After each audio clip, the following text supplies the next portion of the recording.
Okay, welcome back, and we are going to go straight into Fire at Will this week, and because we have Joe on the show with us, we are going to pick a subject that really I know all about. Yes. Just so we can all nod and make, you're going to make us look good, okay? Sure, yeah, okay, I'll fill in all the blanks. So today on Fire at Will, we are going to talk about the science in Trek and how much of it is, plausible, how much of it is complete and utter tosh, and is there anything, like I say, Fire at Will, it is your topic, you go with it, you talk about it, and you go, the floor is yours, basically, so Fire at Will. I'll go for it. Take the pressure off. Yeah, I'll go for it. You can ask questions now. Some of the science in Star Trek is obviously borderline fantasy. A lot of it is very much grounded in the research and the theories that are available at the time, right from the very off with the original series. And I can think of a few great things where the science today has actually superseded what was actually envisaged in the episodes. In particular, there's one particular scene, I can't remember the name of the episode, but it's an episode of TNG, and it's Picard sitting in his ready room looking at his monitor, and he's trying to come up with the proof for Fermat's last theorem. And about 3 years later, I can't remember the guy's name, a British mathematician came up with the proof.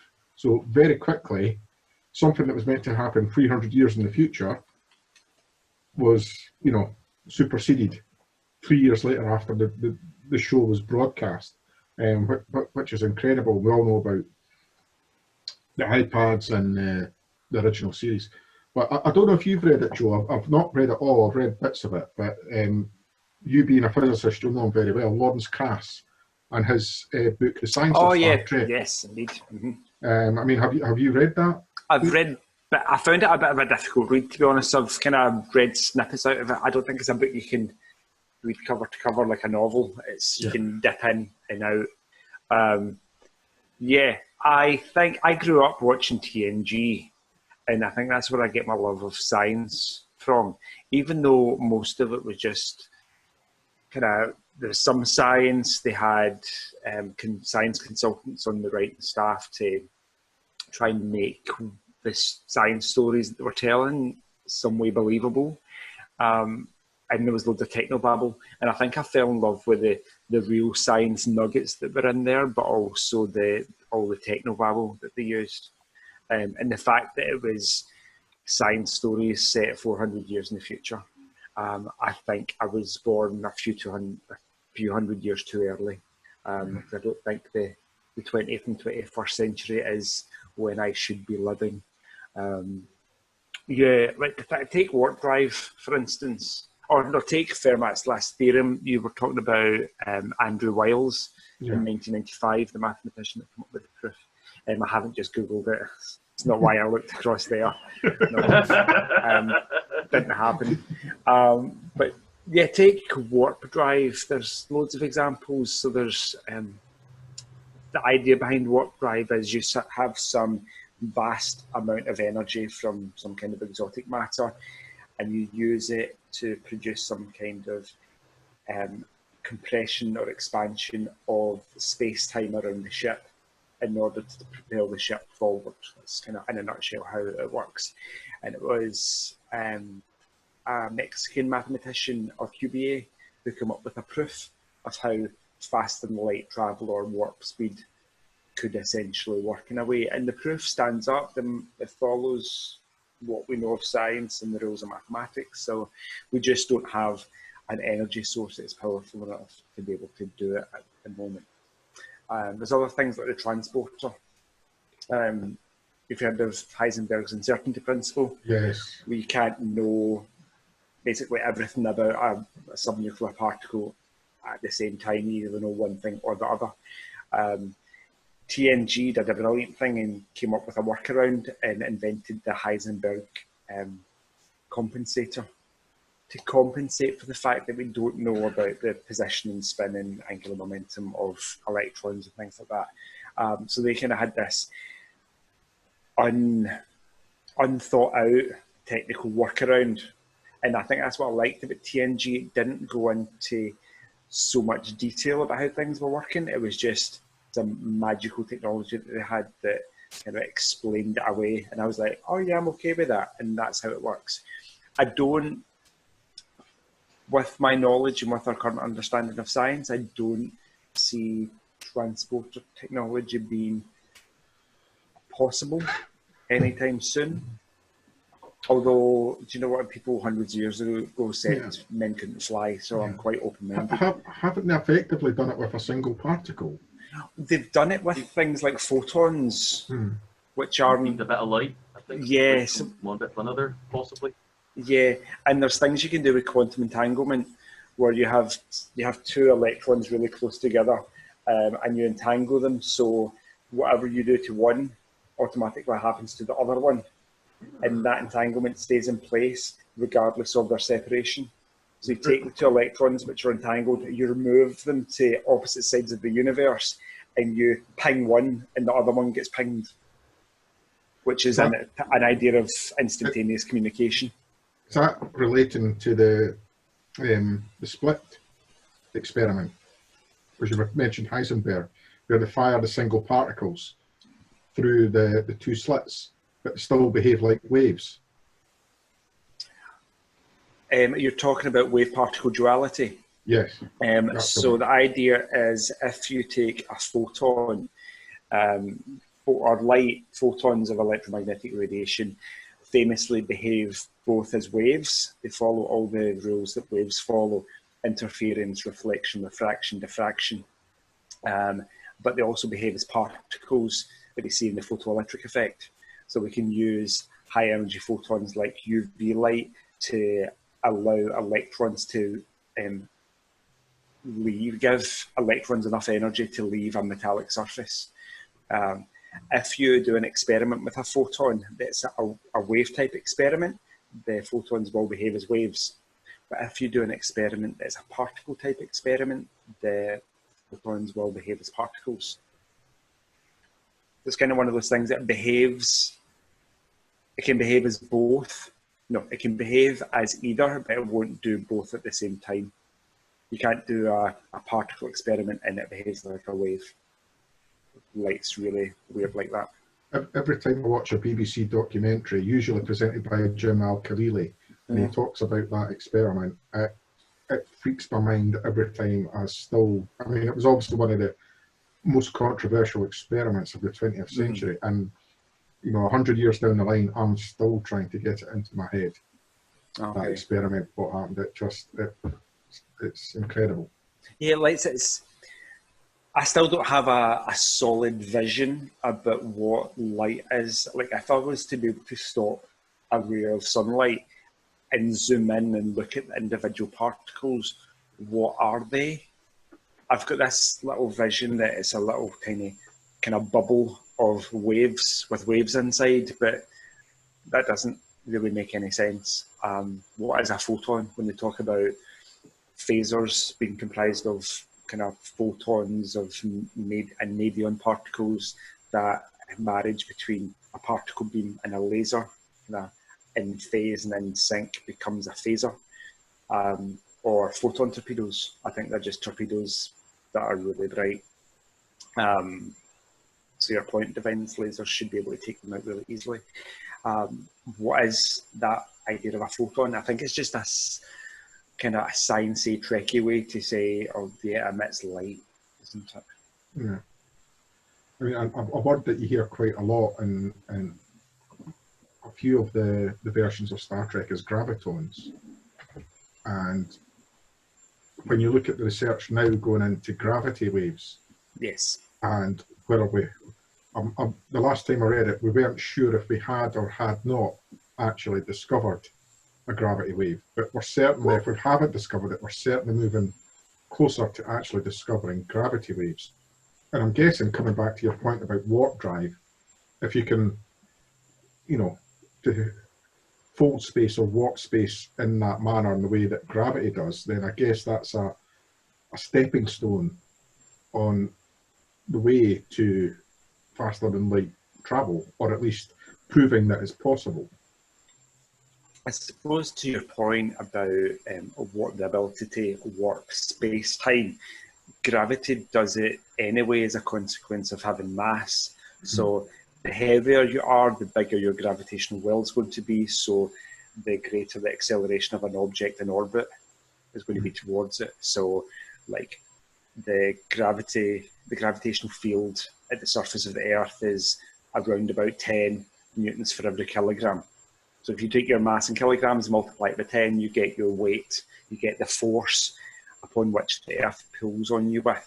But if you go to, say, Jupiter, it's got 2.7 times the gravity, so it'd be like carrying 2.7 of you on your back, try to walk around on Jupiter. You're quickly going to get crushed.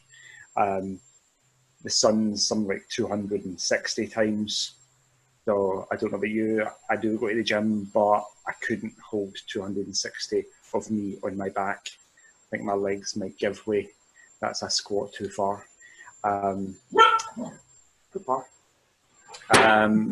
There's a point, what was the other thing you mentioned there? What's my train of thought? It was gravitons versus gravity waves. Yeah, gravitational waves. So yeah, we have confirmed a detection of gravitational waves. It was a few years ago now.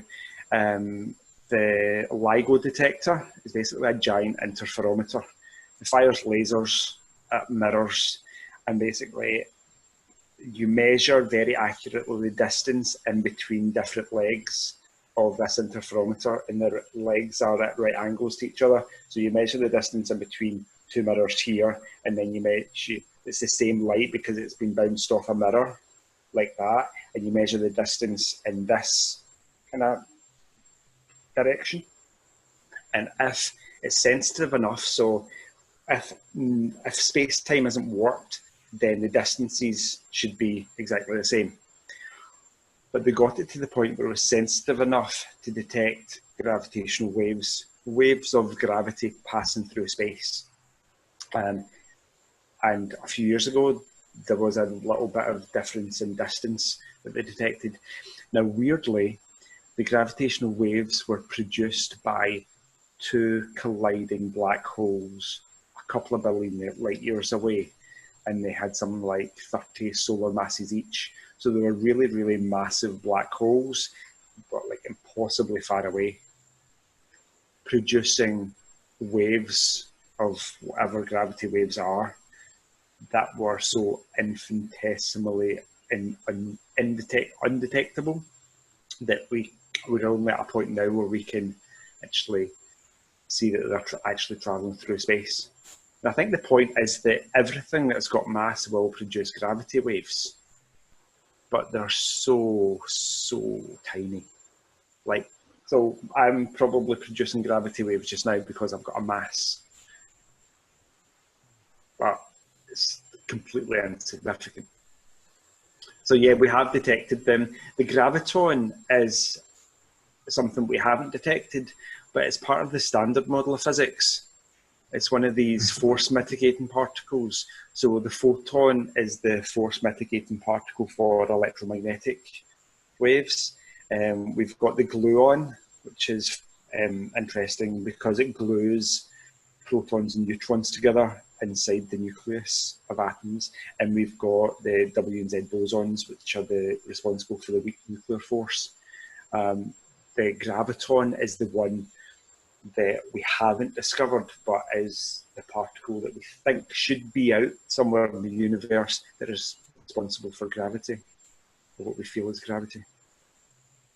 So, there's going to be a test at the end of this, by the way. I didn't mention that at the beginning. Stephen, do you want to go and just get another call going, and we'll do some Star Trek Online or something? Let these two. Feel free to jump in. So there's obviously, like I say, there's for somebody like yourself watching. I mean, actually, we are a Star Trek show, but any science fiction program, and we'll concentrate on the Star Trek element of it. Is there any moments where you feel that really gets you? You know, it's like, what are you doing? That is complete and utter. All the time. Mushrooms. Because even for a layman, sometimes certain things. I mean, like for example, we mentioned the Traveller earlier on in the show. Even for an idiot like me, you sometimes get these elements where they think, right, okay, we need to do something. What we got? There's nothing to prove it. There's no science to back it up. Let's just make something up. One of my favourite subjects in Star Trek and in other franchises as well is the subject of wormholes. You know, the idea that space isn't flat; it is indeed curved, and you can have 2 points between them. You know, so it's like, I don't know if I'm describing this right, but there was like a trampoline sort of thing. So they put a heavy ball in the middle. I mean, this demonstrates gravity, but it also demonstrates that, you know, there is a curvature to. Yes. Like I say, I'm not a scientist, so you could probably explain this a little bit better than me. But yeah, wormholes. I mean, do they exist? Do they exist in the way that we see them in Star Trek as portals to travel through? Is that theoretically possible? I think with wormholes that we've had no positive detections of wormholes. Could there be the potential of microscopic wormholes existing, like all the time, everywhere? Yes, the theories kind of stand by that. Another name for a wormhole is an Einstein-Rosen bridge. You might have heard that from the Thor movies. We describe the Rainbow Bridge. Yeah, where Thor travels from Asgard to Earth pretty much instantaneously. So it's got the name Einstein-Rosen bridge because Einstein was involved in kind of writing the theories. To your point about, I've got one in my classroom, those big rubber sheets, not a rubber sheet, that sounds kinky in the classroom, those big elasticated sheets in a circle and you put a heavy mass in the middle and it curves. The idea is that space is flat. If you put a mass in it, space-time becomes curved. If you put an even greater mass in it, it's going to become even more curved. So you've seen those diagrams of gravity wells where you get a little mass makes a little dip. If you have like nearly an infinite mass, say, not an infinite, that would be too big, it'd be bigger than the universe, like a black hole, your gravity well is going to become really, really, really, really deep. And if you keep on getting bigger and bigger and bigger, is there a point at which this snaps and it becomes a passageway to some other region of space? That's theoretically possible. Do we have the technology to produce them? No. Have we detected any? No. Could a black hole be able to create some kind of wormhole as you fly past the event horizon down through the singularity? Possibly. But you risk that that horrible death of spaghettification when you're going through past the event horizon and the front of the ship starts to accelerate faster than the back of the ship, so the whole thing gets stretched out and destroyed, including your body, undergo spaghettification, which would be highly unpleasant. What happens to, I mean, because obviously when there'll be a black hole, the gravity is such that not even light can escape it, so that's the name black hole. Is there any sort of theory, or do we actually even want to bother trying to work out what happens? You know, because I've heard in places before where, and sometimes in sci-fi, so this is where I don't know if there's a distinction between theory and fantasy at this point, but that the black hole itself is indeed, like you say, it's a portal, you know, a way of, a good example of this, and this is purely the fantasy element of it, is the film with, you know, so it's just gone off the top of my head as well, Interstellar. Because I think I did enjoy that one, because I think it's probably one of the more accurate interpretations of a black hole based on what the theory we have of it, maybe, or is it just a... In terms of general relativity and the time dilation effects of being closer to the black hole, you've got the black guy who's basically been in orbit waiting for them to get back from the planet. And then when they get back, they've aged less because they're closer to the black hole than he has, so he's a wee old man. So those effects take place all the time. Special relativity happens if as you approach the speed of light, or as you get deeper into a gravitational well, then time essentially slows down for you. So we teach special relativity and higher physics, and there's a thing I do in my classes every year, and I get them to imagine I leave the classroom, go to my spaceship, and travel at 95% the speed of light, and then return after some time. How long would the round trip have to be for me, for when I come back, that we're all the same age, based on them being 17 and me being 42? So because time essentially slows down for me, the passage of time for me is slower, even though for me on the ship it seems to just be passing as normal. If I look at my watch, the second hand's going by in the same way as it always has. But for them, being on Earth, the passage of time seems the same, going by at normal rate. But relative to each other, it's actually different. I think we worked it out. If I went away for 20 years and came back when I was 62, they would have aged something like 45 years for my 20. So we'd all be aged 62 years, which is kind of cool. And if it wasn't for general relativity, our GPS systems wouldn't work, because the satellites that control GPS are outside Earth's gravitational well more than we are at the surface. So it has to take account of that difference in gravity in order to calculate our positions accurately and not send us, take a left when you're in the middle of the Forth Road Bridge.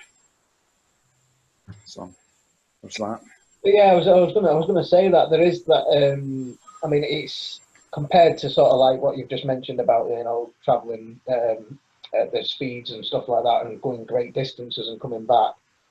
There's a small element of that in when an astronaut goes out to space. Their time for them is it faster or slower for them in space than it is for us?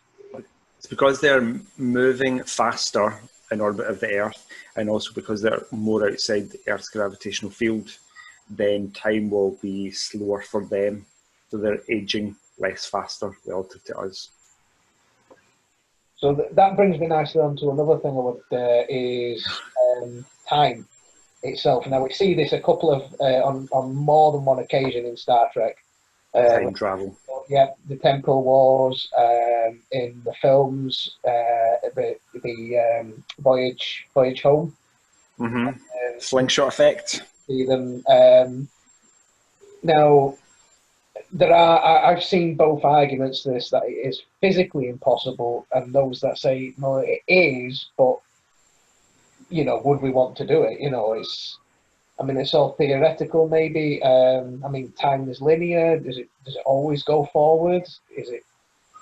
Can you go back in time? Is it even a thing?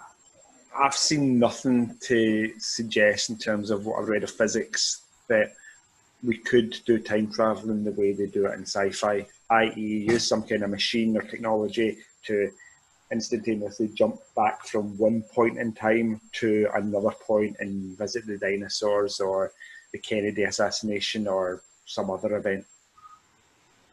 I think it's not that this is evidence of time travel being impossible, but I think it was Stephen Hawking that said, if time travel's possible, where are the time travelers?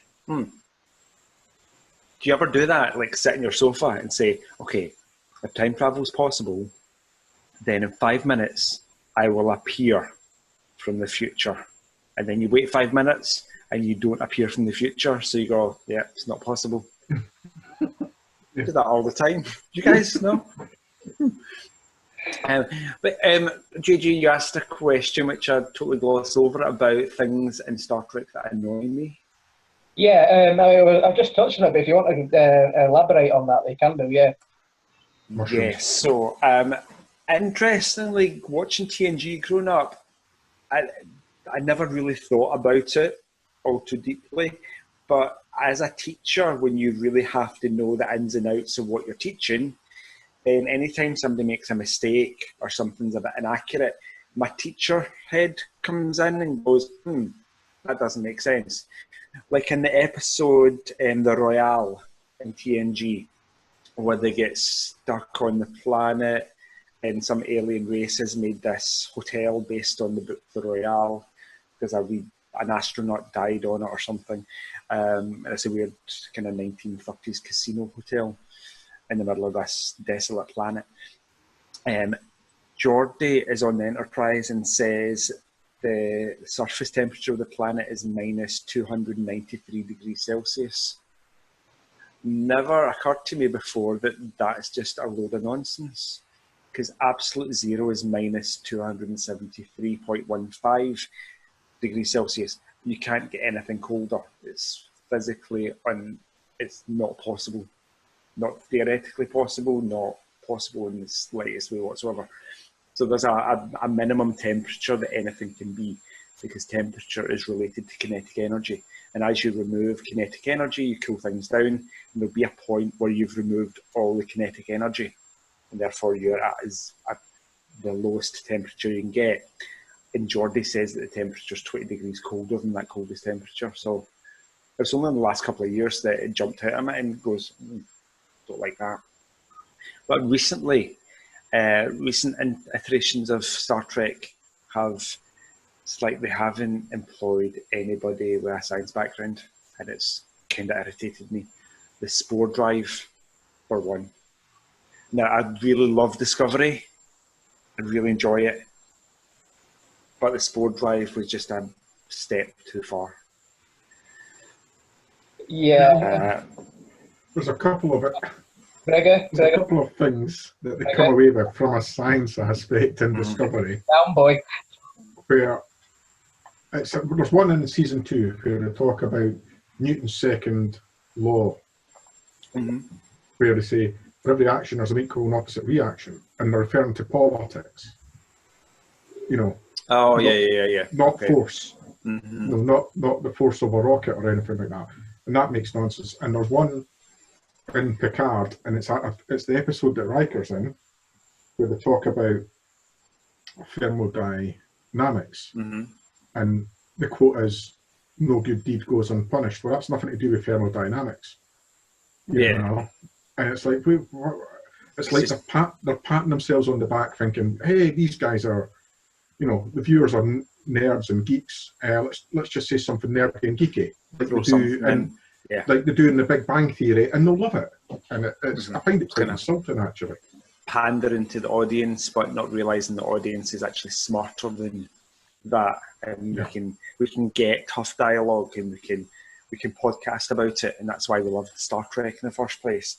There's a bit in Discovery where what's his name, Stamets, says, like, talking about the mycelial network or fungus are the veins and muscles of the universe. I'm like, what hokey nonsense is this? When did fungus or spores ever become the veins and muscles of anything outside the Earth? Never. And then the whole bit about fractal neuronic cloning, to take a single positronic neuron from data and clone it to get an exact copy of what data was with all his memories intact. I'm like, no. Then you can put that brain in a human and they've got the strength of an android. Bullshit! Sorry, my throat's sore. Oh, yeah. I thought you'd fallen asleep there, Steve. We've activated him again. He's activated. I've not put anything on Facebook about my sheer disappointment about Picard. If there was one show that I was most excited about, and seeing Patrick Stewart back as Jean-Luc Picard, and that was the Picard show. And then I watched 10 episodes, and I was like, yeah, when is this going to end? Because it's interminably dull. I know they wanted to go for that whole serialized storyline, but with that, you have to give us something episodic rather than just nothing happening every week. And me wanting to drag my eyes out and cut my ears off. I mean, talking about big picture stuff in terms of what they were trying to do and what they achieved, it's a tale of missed opportunity for me. If ever there was a television show or a franchise, whatever you want to call it, that is ready-made for today's discerning viewer with on-demand TV, it's Star Trek. Mm-hmm. You know, they've got a universe that has been built for them. They've got a backstory that's been built for them. It's always had intelligent dialogue. The most successful programs in recent years haven't been the flashy, short attention span stuff. It's been intelligent, thoughtful programs. Breaking Bad, you know, things like Breaking Bad, Homeland. These this is the audience that Star Trek today should be appealing to. But instead they've gone the opposite direction and tried to make it flashy in some instances. In the case of Picard, they were introducing stuff that to me just seemed like a tick box. Let's have the Borg. But then the Borg didn't do anything. Now, given that it was all about artificial intelligence, and is it sentient, is it not, we never had one intelligent conversation about the validity of that argument through the whole series. Given that the Borg are half sentient, half biological, there was a huge plot device to have a fantastic conversation around. And we never got it. Compared to the genesis of the Picard plot line, the measure of a man. Exactly. Yeah. But that's where the whole idea around the Picard 10 episodes came from. Yeah. And that's like one of the best episodes of Star Trek ever, in my eyes. And they just didn't do anything. There was so, like you said, there was so many big concepts or big set pieces, like the Borg ship or those aliens that were going to come that were anti-AI. There was the giant Starfleet fleet that were going to jump in and save the day. They just did nothing with them. And I mean, the season 2 episode Pen Pals, where the little girl is sending the signal to Data. Yes. And for most of that episode, the conversation is around about the ethics of violating the Prime Directive, yes or not. And there's a great scene where all the senior staff are in the conference room, Pulaski's there and Worf's there, and they all put their case forward for and against rescuing the girl, or maybe not rescuing the girl, but interacting or intervening in the fate of this planet. And again, it's the show don't tell. Every one of the senior staff gets a say, some for, some against, and then they leave it to the audience to decide who was right and who was wrong. And Picard and Discovery's missed that. It's not enough to have Saru saying, we are Starfleet, we don't do that. Well, we don't do what?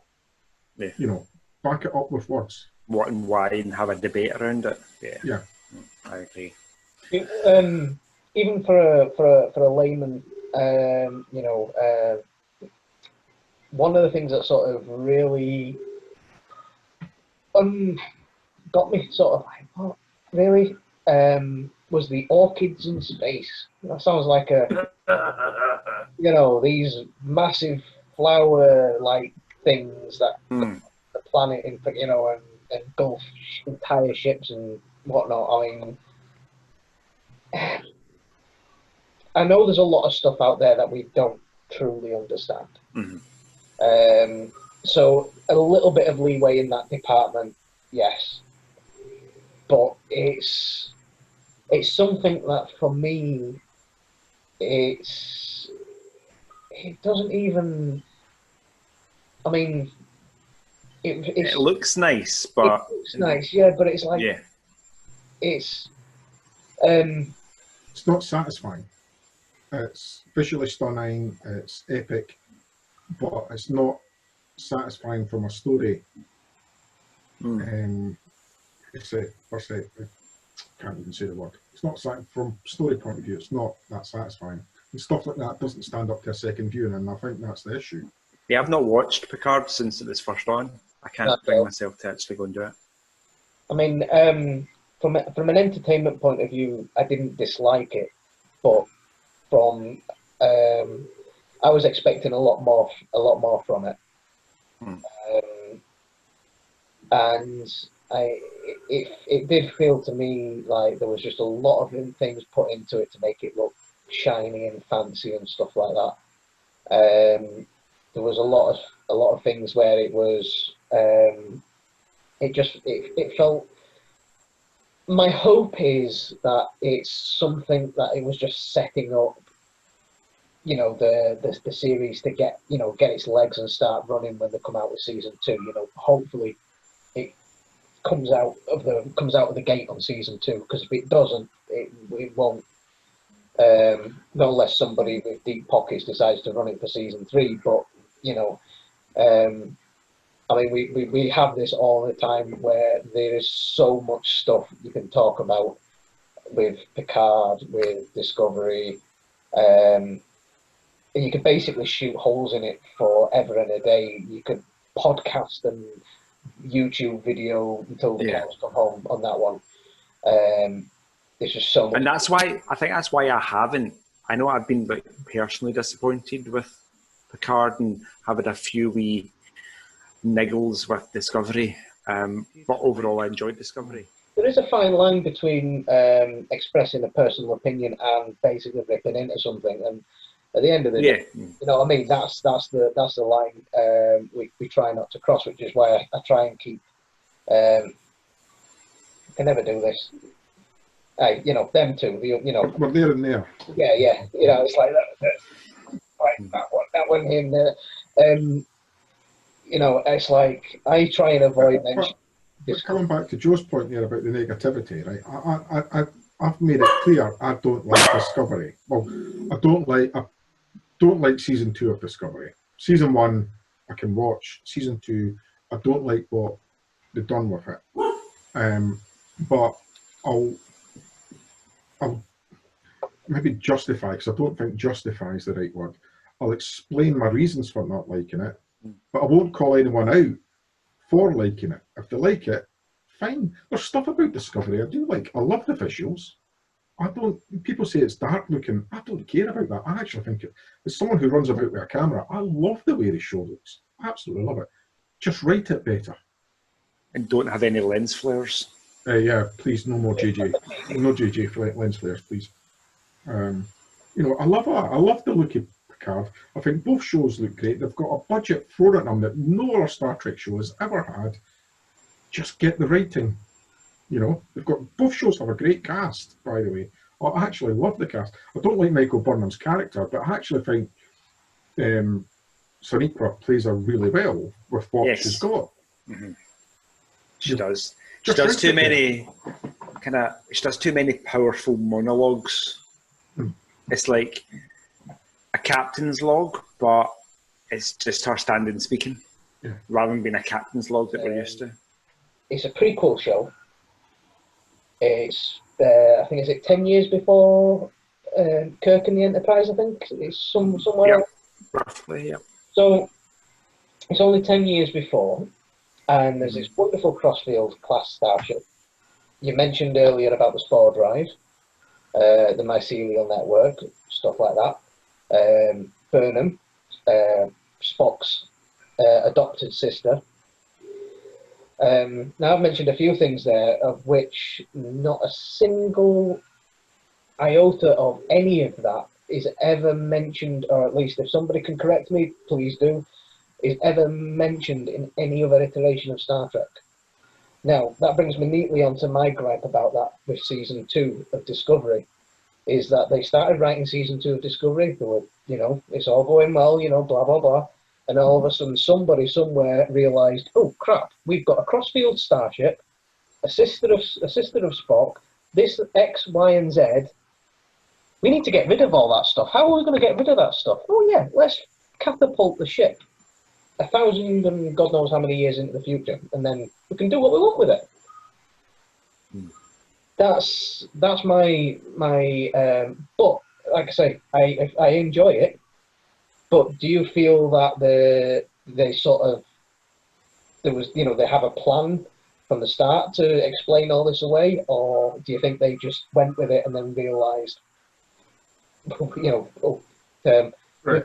hide this somehow? Okay, a lot of people, for the things that are wrong with Discovery, a lot of people blame Kurtzman and subsequently Picard. A lot of people blame Kurtzman. In the case of Discovery, though, a lot of the blame for some of the faults with it has to fall at Brian Fuller's door. Because he came up with the concept, he was a Star Trek guy, he came up with the concept of making it, telling the story through the eyes of a first officer. I don't think that in itself is a bad concept. I think that's interesting. I think that could still have legs. He came up with the concept of doing a prequel 10 years before the original series, which I think is a mistake. And he came up with the concept of the spore drive. None of that was Alex Kurtzman's doing. But it doesn't mean it's not unsalvageable. We'll see what they do with season 3. I'm going to watch it, of course I am. But my alarm's going off that you asked me to put on JJ, but I think looks like Joe's keen to say something here. We did sort of get off topic a little bit there, but at the end of the day, there's nothing wrong with that at all. So that brings us nicely towards the end. I would like to invite our guest for this show, Joe, to say a few final words if he wishes, or it's up to you. He could plug his podcast again. Yeah, go on. We'll let you go for it. Okay, so as you might already know, listeners, I am Joe Keegan. I am that famous podcaster that is on Trek FM's Earl Grey podcast, and we talk about nothing but the next generation. And unlike this podcast, which is only in episode 2, we have interviewed some famous people recently, like Robin Curtis, who played Savick, and what's her face? What's her name? I can't remember her name. No, that's really offensive. Who played Libby in Voyager? Oh, Libby. Who was Libby again? Harry Kim's girlfriend when he went back. The girl She was a half Klingon, half Romulan in Birthright. Yeah. And her name was Jennifer Gatti. Yes. Yes. We also interviewed Clyde Kuzatsu, who played Admiral Nakamura. So, do you know, I know you're a fledgling podcast, but if you want, I'm kidding.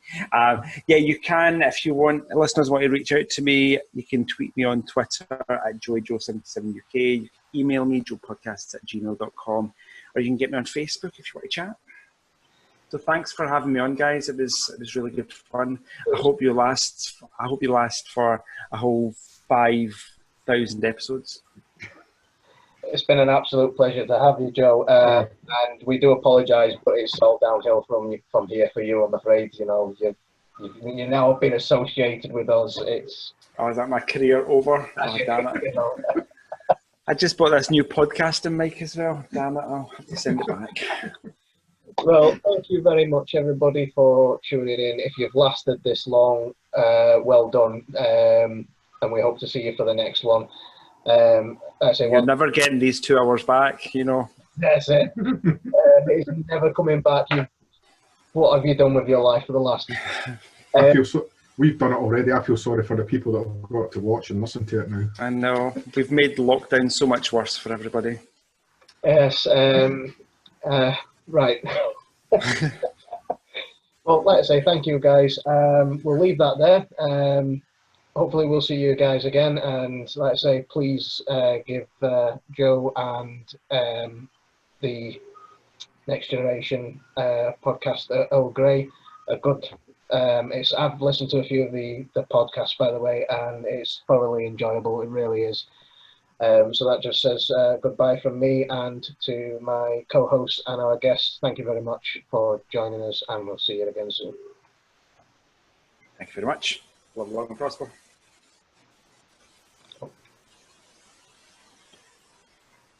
And we are out.